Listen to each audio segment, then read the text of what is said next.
నమస్తే మాస్టర్స్. ఒక యోగి ఆత్మకథ పుస్తకంలో ముస్లిం గారడివాడు అతని గురించి తెలుసుకుందాం. కొన్నేళ్ల క్రితం నువ్విప్పుడుంటున్న ఈ గదిలో ఒక ముస్లిం గారడివాడు నా ఎదుట 4 అలౌకిక ఘటనలు ప్రదర్శించాడు. మా గురుదేవుడు శ్రీ యుక్తేశ్వర్ గారు మొట్టమొదటిసారి నా కొత్త బసకు వచ్చినప్పుడు చెప్పిన సంగతి ఇది.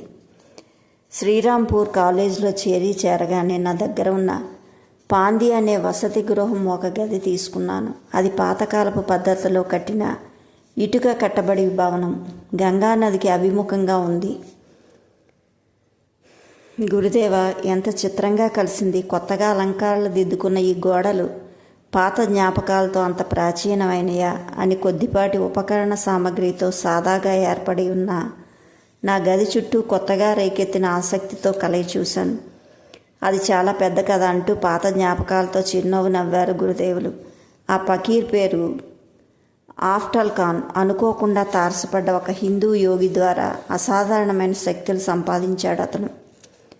నారాయణ, దాహంగా ఉంది, కాసిన్ని మంచినీళ్ళు తెచ్చిపెట్టు అని దమ్ము కొట్టుకుపోయి ఉన్న ఓ సన్యాసి ఒకనాడు ఆఫ్టరాల్ని ఇలాగ కోరాడు. తూర్పు బెంగాల్లో ఒక కుగ్రామంలో జరిగిందది. అప్పటికి ఆఫ్జల్ చిన్న కుర్రవాడు. స్వామి, నేను ముస్లింను, మీరు హిందువులై ఉండి నా చేత్తో ఇచ్చే నీళ్ళు ఎలా తాగుతారా అన్నాడు. నీ సత్యసంధత నన్ను ముగ్ధుని చేస్తుంది నాయన. అంటరానితనం లాంటి పాపిష్టి సంకుచిత నియమాలు నేను పాటించను. వెళ్ళు, తొందరగా తీసురా అన్నారు. ఆఫ్జల్ భక్తి శ్రద్ధలకు ఆ యోగి వాత్సల్య దృక్కులు కానుకలయ్యాయి. వెనుకటి జన్మలో నువ్వు సత్కర్మలు చేశావు అన్నాడు ఆయన గంభీరంగా. నీకు నేనొక యోగ ప్రక్రియ నేర్పుతాను. దాని ద్వారా నీకు అగోచర మండలాల్లో ఒక దాని మీద అధికారం చిక్కుతుంది. ఆ మహత్తర శక్తుల్ని నువ్వు సదుద్దేశంతో వినియోగించాలి. స్వార్థ బుద్ధితో మాత్రం ఎప్పుడూ వినియోగించక సుమా అన్నారు. విచారకరమైన విషయం ఏమిటంటే, పూర్వజన్మల నుంచి నువ్వు విధ్వంసక ధోరణిలో విత్తనాలు కొని వెంట తెచ్చుకున్నావు. సరికొత్త పాడు పనులనే నీళ్లు పోసి ఆ విత్తనాలు మొలకెత్తేలా మాత్రం చెయ్యకు. బలిష్టమైన నీ పూర్వ కర్మానుసారంగా నువ్వు ఈ జన్మలో యోగ సాధన ఫలితాల్ని శ్రేష్టమైన మానవాభ్యుదయ లక్ష్యాలకే వినియోగించాల్సి ఉంది. బిత్తరపోయిన ఆ కుర్రవాడికి జటిలమైన యోగ ప్రక్రియ ఒకటి ఉపదేశించి ఆ గురువుగారు అంతర్ధానమయ్యారు. ఆఫ్టర్ 20 ఏళ్ల పాటు ఆ యోగ ప్రక్రియను చిత్తశుద్ధితో సాధన చేశాడు. అతని అద్భుత చర్యలు ఎక్కడెక్కడ వాళ్ళని ఆకర్షించడం మొదలుపెట్టాయి. అతని వెంట ఎప్పుడూ ఒక అశరీరాత్మ తోడు ఉండేది అనుకుంటాను. దాన్ని అతను హజరత్ అని పిలిచేవాడు. ఈ శరీరాత్మ అతను కోరిన ఏ చిన్న కోరికైనా సరే నెరవేరుస్తూ ఉండేది. గురువు చేసిన హెచ్చరికను విస్మరించి ఆఫ్జల్ తన శక్తుల్ని దుర్వినియోగం చేయడం మొదలుపెట్టాడు. అతను ఏ వస్తువు అయినా ఒకసారి ముట్టుకుంటే మళ్ళీ అక్కడ పెట్టేస్తే చాలు, కాసేపట్లో ఆ వస్తువు అయిపు లేకుండా అదృశ్యమైపోయేది. జనాన్ని గాబరపెట్టే ఈ పర్యవసానం వల్ల అతను ప్రతి చోటుకి రాకూడదని అతిథి అయ్యాడు. అతను కలకత్తాలో పెద్ద పెద్ద నగల దుకాణంకి అప్పుడప్పుడు వెళ్తూ ఉండేవాడు. ఏదో కొనడానికి వచ్చిన వాళ్ళ కనిపించేవాడు. అతను ఏదైనా ఒక నగ పట్టుకుంటే అతను దుకాణంలోంచి బయటికి రాగానే ఆ నగ మాయమైపోయేది. ఆఫ్జల్ వెంట తరచుగా 100 కొద్ది విద్యార్థులు చుట్టుముట్టి ఉండేవారు. అతని రహస్యాలు ఏమైనా నేర్చుకోవచ్చన్న ఆశతో. వాళ్ళని అలాగా ఆకర్షించేది. అప్పుడప్పుడు ఫకీరు వాళ్ళని తనతో పాటు ప్రయాణానికి రమ్మని పిలుస్తూ ఉండేవాడు. రైల్వే స్టేషన్లో ఎలాగో ఒక టికెట్ బొత్తిగా ముట్టుకునే అవకాశం కల్పించుకునేవాడు. దాన్ని మళ్ళీ గుమస్తా దగ్గర నెట్టేసి నా మనసు మార్చుకున్నాను, అది ఇప్పుడు కొనను అనేవాడు. కానీ ఆఫ్జల్ సపరివారంగా బండి ఎక్కగానే కావలసిన టికెట్లు అతను చిక్కేవి.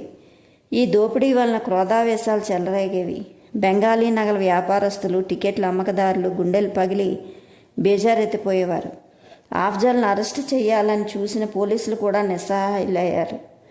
తన నేరం పట్టుబడే సాక్ష్యం ఏదైనా ఉంటే హజరత్ దీన్ని తీసేయి అని ఆఫ్జల్ అంటే చాలు, అది కాస్త అదృశ్యమైపోయేది.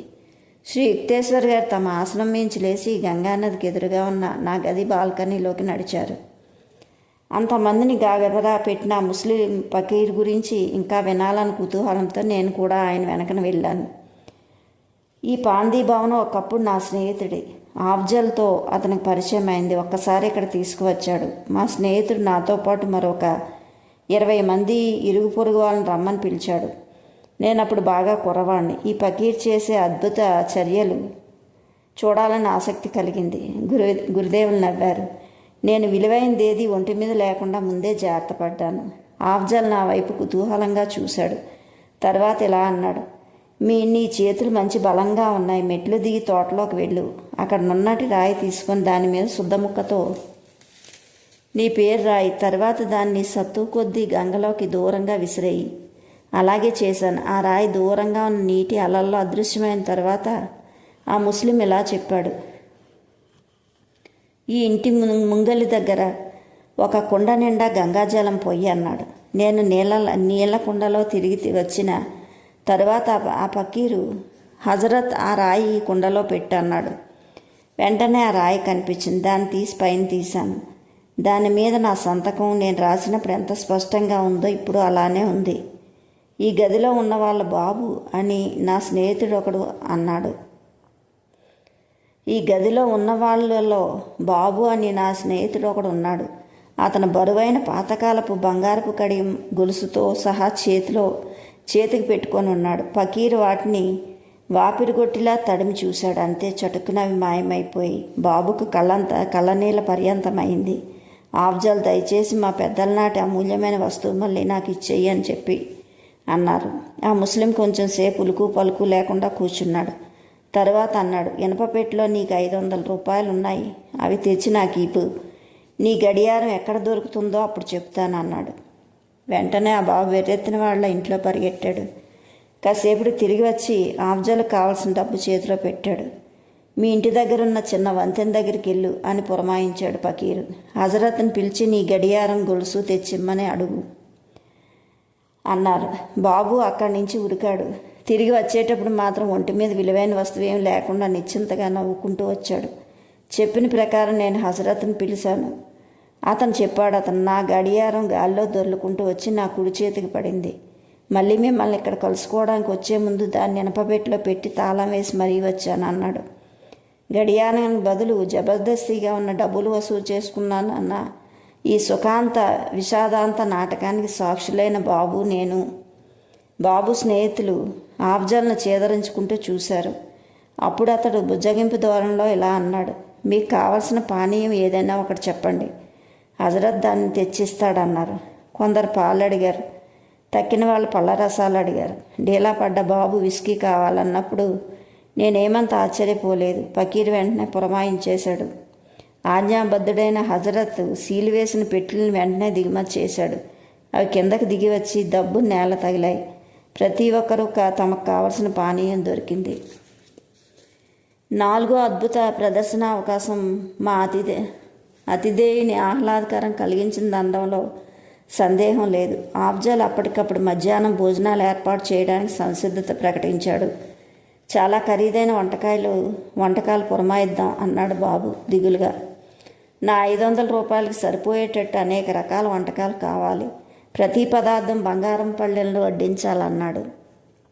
ప్రతివాడు తనకు కావాల్సిందేదో చెప్పగానే ఆ ఫకీరు హజరత్ని మళ్ళీ పిలిచాడు. గలగలా చప్పుడు మొదలైంది. బంగారు పళ్ళాలు శూన్యంలోంచి మా కాళ్ళ దగ్గరకు వచ్చాయి. వాటి నిండా రకరకాల దినుసులతో జాగ్రత్తగా వండిన కూరలు, వేడివేడి రొట్టెలు, ఆ ఋతువులో ఎక్కడా కనిపించని రకరకాల పళ్ళు అమర్చి ఉన్నాయి. పదార్థాలన్నీ మంచి రుచిగా ఉన్నాయి. 1 గంట సేపు తృప్తిగా విందు ఆరగించిన తర్వాత మేము గదిలోంచి బయటికి రావడం మొదలుపెట్టాం. పళ్ళాలు దొంతర పెడుతున్నట్టుగా బ్రహ్మాండమైన చప్పుడు వినిపించడంతో మేము వెనక్కి తిరిగి చూసాం. తలతల్లాడే బంగారు పళ్ళాల జాడలు కూడా లేదు అక్కడ. ఎంగిళ్ళు కూడా లేవు. గురుదేవా అంటూ ఆయన మాటకు అడ్డు తగిలాను.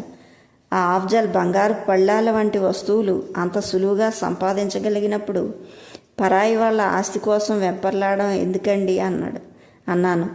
ఆ ఫకీర్ ఆధ్యాత్మికంగా ఎక్కువ అభివృద్ధి సాధించలేదు అంటూ వివరించారు శ్రీ యుక్తేశ్వర్ గారు.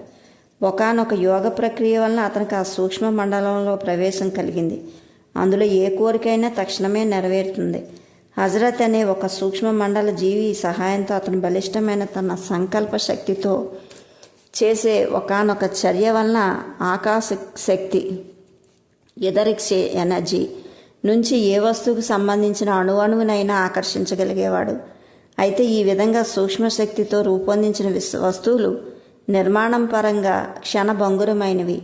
వాటిని అట్టే కాలం నిలిపి ఉంచలేము. ఆఫ్జల్ అప్పటికీ లౌకిక సంపదల కోసం వెంపర్లాడేవాడు. ఎంతో కష్టపడి సంపాదించాల్సి వచ్చినా ఎక్కువ భరోసా పెట్టుకోదగిన మన్నిక ఉన్నదది పెట్టుకోదగినంత మన్నిక ఉన్నదది. నేను నవ్వాను. అది కూడా ఎప్పుడో తెలియకుండా మాయమవుతుందిలేండి అన్నాను. ఆఫ్జల్ దైవ సాక్షాత్కారం పొందినవాడు కాడు. గురుదేవులు ఇంకా చెప్పారు, చిరస్థాయిగాను శ్రేయస్కరంగాను ఉండే అలౌకిక అద్భుత చర్యలు నిజమైన సాధువులే చేయగలరు. వారు సర్వశక్తి సంపన్నుడైన సృష్టికర్తతో ఐక్యానుసంధానం పొంది ఉండడమే దానికి కారణం. ఆఫ్జల్ చాలా మామూలు మనిషి. కానీ మర్త్యులైన మానవులు సాధారణంగా చనిపోయిన తరువాత కానీ ప్రవేశించలేని సూక్ష్మ మండలంలోకి చొచ్చుకుపోయే అసాధారణ శక్తి మాత్రం అతనికి ఉంది. పరలోకానికి మనల్ని ఆకట్టుకునే లక్షణాలు కొన్ని ఉన్నాయన్న సంగతి అప్పుడు అర్థమవుతుంది గురుదేవా. గురుదేవులు అంగీకరించారు. ఆనాటి తర్వాత మరెన్నడూ ఆఫ్జల్ని నేను చూడలేదు. కానీ కొన్నాళ్ళకి బాబు మా ఇంటికి వచ్చాడు. ముస్లిం తన తప్పును ఒప్పుకుంటూ చేసిన బహిరంగ ప్రకటన ఒక పత్రికలో అచ్చయింది. నాకు అది చూపిద్దామని తీసుకువచ్చాడు. ఆఫ్జల్ చిన్నతనంలో ఒక హిందూ గురువు దగ్గర ఉపదేశం పొందాడనే చెప్పనే ఆ విషయాలు దాంట్లో తెలిసాయి. ఈ పత్రికా ప్రకటనలో చివరి భాగం సారాంశం శ్రీ యుక్తేశ్వర్ గారి గుర్తుకు వచ్చిన ప్రకారం ఇలా ఉంది. ఆఫ్జల్ ఖాన్ అనే నేను పశ్చాత్తాప ప్రకటనగా అలౌకిక అద్భుత చర్యలు చేసే శక్తులను సంపాదించాలని చూసే వాళ్లకు ఒక హెచ్చరికగాను ఈ ముక్కలు రాస్తున్నాను. దేవుడి దయవలన, మా గురుదేవుల దయవలన నాకు సంక్రమించిన అద్భుత శక్తుల్ని చాలా ఏళ్లపాటు నేను దుర్వినియోగం చేస్తూ వచ్చాను. అహంకారంతో మదించాను. సాధారణ నీతి నియమాలకు నేను అతీతుడిని అని భావించాను. కానీ చివరికి నా అంతిమ న్యాయ నిర్ధారణ రోజు దగ్గర పడింది. ఈ మధ్య కలకత్తా అవతల రోడ్డు మీద ఒక ముసలాయన తారసపడ్డాడు. ఆయన బాధగా కుంటుకుంటూ నడుస్తున్నాడు. ఆయన చేతిలో బంగారం లాంటిది ఏదో మిలమిలా మెరుస్తుంది. నా మనసులో లోభం తలెత్తింది. ఆయనతో ఇలా అన్నాను, నేను ఆఫ్జల్ ఖాన్ అనే గొప్ప ఫకీర్ని. నీ చేతిలో ఉన్నదేమిటి అన్నాను. నాకున్న వస్తు సంపద అల్లా ఈ బంగారం గుండు ఒక్కటే. ఇది ఫకీర్కి ఎందుకు పనికిరాదు. అయ్యా, నా కుంటితనం పోగొట్టమని మిమ్మల్ని వేడుకుంటున్నాను అన్నాడు. నేను ఆ గుండెను తాకి జవాబు చెప్పకుండా వెళ్ళిపోయాను. ఆ ముసలాయన కుంటుకుంటూ నా వెంట పడ్డాడు. కాసేపట్లో నా బంగారం పోయింది బాబోయ్ అంటూ అరవడం మొదలుపెట్టాడు. నేను అదేమి పట్టించుకోకపోవడం వలన ఆయన హఠాత్తుగా గట్టిగా ఉరిమాడు. దుర్బల శరీరుడు అంత గట్టిగా అరవడం విడ్డూరమే అనిపించింది. గుర్తుపట్టలేదా నన్ను అన్నాడు. నోట మాట లేకుండా నిలబడిపోయాను. దుర్బలుడైన ఆ ముసలి కుంటివాడు చాలా సంవత్సరాల క్రితంగా నాకు యోగ విద్య ఉపదేశించిన మహాయోగే కానీ మరొకడు కాదని తరుణం మించిపోయాక గుర్తించినందుకు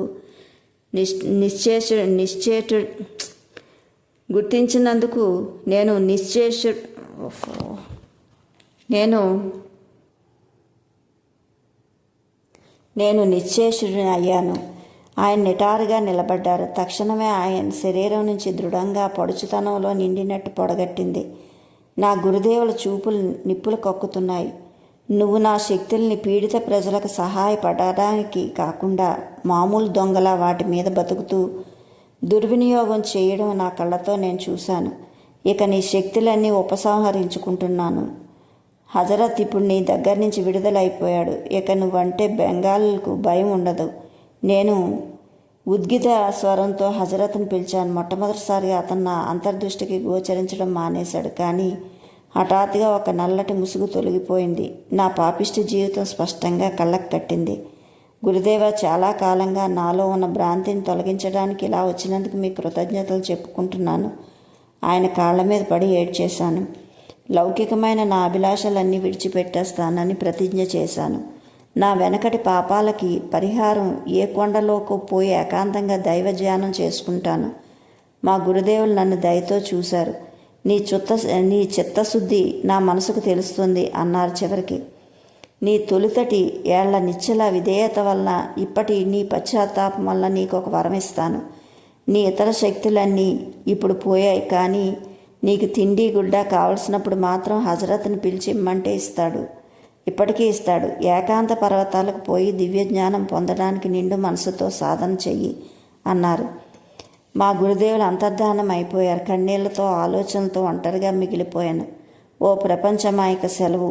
ఆ విశ్వప్రేమమయుడి క్షమాభిక్ష అన్వేషించడానికి వెళ్ళిపోతున్నాను అని ఆ లెటర్లో ఉంది. Thank you. Like, share, subscribe.